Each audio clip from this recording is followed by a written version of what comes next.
आज का हमारा टॉपिक है स्वामी दयानंद सरस्वती और आर्य समाज।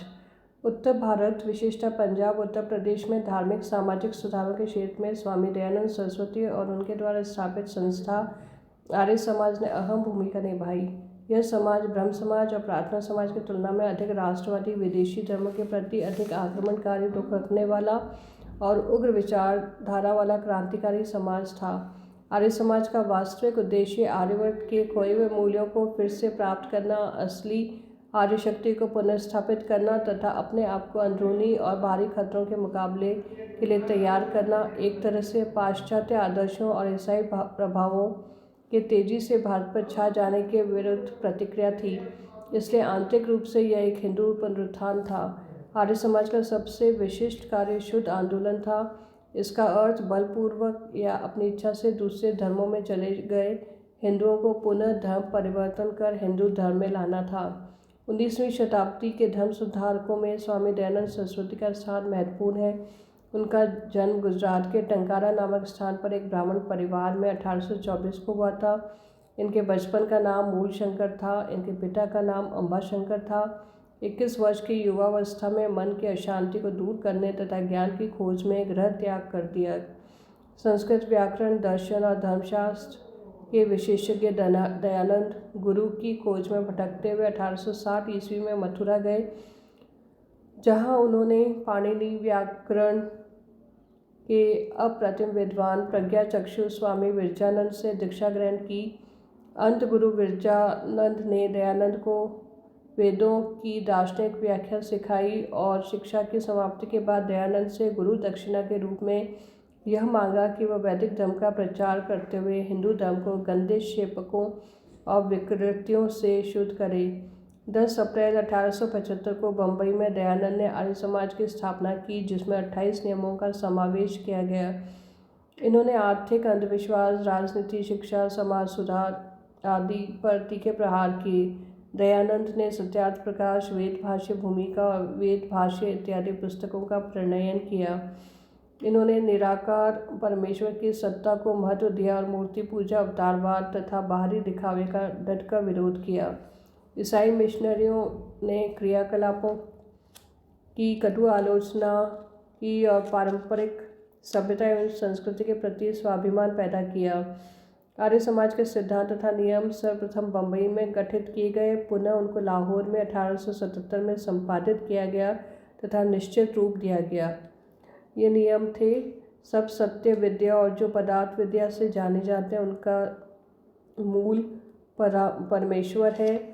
ईश्वर निराकार, सर्वशक्तिमान, न्यायकारी, अजन्मा, सर्वव्यापक, अजर अमर, पवित्र और सृष्टिकर्ता है। उसी की उपासना करनी चाहिए। वेद सब सत्य विद्याओं की पुस्तक है। वेदों को पढ़ना, पढ़ाना और सुनना सुनाना आर्यों का परम धर्म है। सत्य को ग्रहण करने और असत्य को त्यागने में सदा उद्यत रहना चाहिए। सब काम धर्मानुसार अर्थात सत्य और असत्य को विचार करके करने चाहिए। संसार का उपकार करना आर्य समाज का मुख्य उद्देश्य है, अर्थात शारीरिक, आत्मिक और सामाजिक उन्नति करना। व्यक्ति के साथ उसके गुणों के अनुरूप प्रेम तथा न्याय का व्यवहार करना चाहिए। अविद्या का नाश तथा विद्या की वृद्धि करनी चाहिए। प्रत्येक को अपनी उन्नति में संतुष्ट नहीं रहना चाहिए, किंतु सबकी उन्नति में अपनी उन्नति समझनी चाहिए। व्यक्ति को आचरण की स्वतंत्रता व्यक्तिगत क्षेत्र में होनी चाहिए, किंतु सार्वजनिक क्षेत्र में लोक कल्याण को सर्वोपरि मानना चाहिए। सार्वजनिक हित के समक्ष व्यक्तिगत स्वतंत्रता का महत्व नहीं है। दयानंद का शिक्षा के क्षेत्र में भी उल्लेखनीय योगदान रहा। उनके अनुयायियों के सहयोग से स्थान स्थान पर डीएवी स्कूलों, गुरुकुलों एवं कन्या पाठशालाओं की स्थापना की गई। उन्होंने आश्रम व्यवस्था को महत्व दिया। उनका मानना था कि वर्ण व्यवस्था को गुण व कर्म के अनुसार ही मानना चाहिए। वे छुआछूत, बाल विवाह, कन्यावध, पर्दा प्रथा जैसे कुरीतियों के विरोधी थे। दयानंद ने राष्ट्रीय जागरण के क्षेत्र में स्वभाषा, स्वधर्म और स्वराज्य पर बल दिया। इनका मानना था कि संसार का समस्त ज्ञान वेदों में ही निहित है, इसलिए पुनः वेद की ओर चलो का नारा दिया। दयानंद पहले भारतीय थे जिन्होंने सभी व्यक्तियों को वेदों के अध्ययन एवं इसकी व्याख्या करने का अधिकार दे दिया। इस प्रकार आर्य समाज ने भारत को धर्म, समाज, शिक्षा और राजनीतिक चेतना के क्षेत्र में बहुत कुछ प्रदान किया। इसी कारण ब्रह्म समाज आंदोलन प्राय समाप्त हो गया। रामकृष्ण मिशन का प्रभाव समाज के शिक्षित और उदार वर्ग तक सीमित है। आर्य समाज अभी तक न केवल एक जीवित आंदोलन है, अपितु हमारे समाज के छोटे और निम्न से निम्न वर्ग तक इसकी पहुंच है और एक सीमित क्षेत्र में आज भी उसे एक जन आंदोलन स्वीकार किया जा सकता है। स्वामी दयानंद सरस्वती ने बिहार, उत्तर प्रदेश और राजस्थान में प्रचार किया और आर्य समाज को संगठित किया। राजस्थान के राजाओं की विलासिता की उन्होंने खूब निंदा की, जिससे नाराज होकर जोधपुर के राजा जसवंत सिंह ने दरबार की एक वेश्या नन्ही जान से स्वामी जी को जहर दिलवा दिया। 30 अक्टूबर 1883 को दीपावली के दिन स्वामी जी का देहांत हो गया। आर्य समाज एक पुनरुत्थानवादी आंदोलन था, लेकिन इसके साथ ही साथ उसने एक नूतन अंधविश्वास को जन्म दिया कि वेदों में त्रिकाल ज्ञान सन्निहित है।